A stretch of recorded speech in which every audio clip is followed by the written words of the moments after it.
बहुत समय पहले की बात है। उत्तर भारत के एक छोटे से गांव में पंडित हरिदत्त नामक एक विद्वान ब्राह्मण रहता था। वह धर्म कर्म का पालन करने वाला सरल स्वभाव का व्यक्ति था।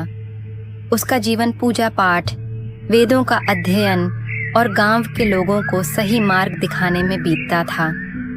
उसी गांव के एक किनारे पर एक विधवा स्त्री सुमति अपने छोटे बेटे के साथ रहती थी। उसका पति कुछ वर्षों पूर्व एक दुर्घटना में चल बसा था।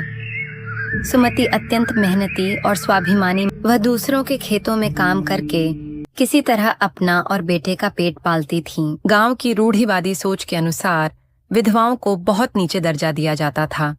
उन्हें मंदिर में प्रवेश की अनुमति नहीं थी, त्योहारों में शामिल नहीं किया जाता और लोग उन्हें अशुभ मानते थे।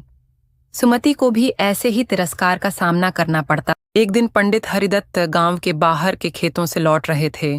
तभी उन्होंने देखा कि सुमति तपती धूप में खेत में अकेली काम कर रही थी और उसका बेटा पेड़ की छांव में बैठा भूख से रो रहा था।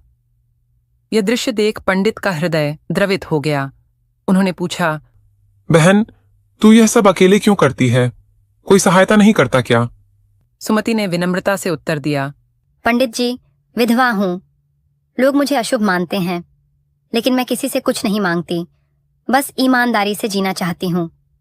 हरिदत्त ने गहरी सांस ली और सोचा, समाज की यह सोच तो अन्याय है। धर्म तो सबको समान मानता है।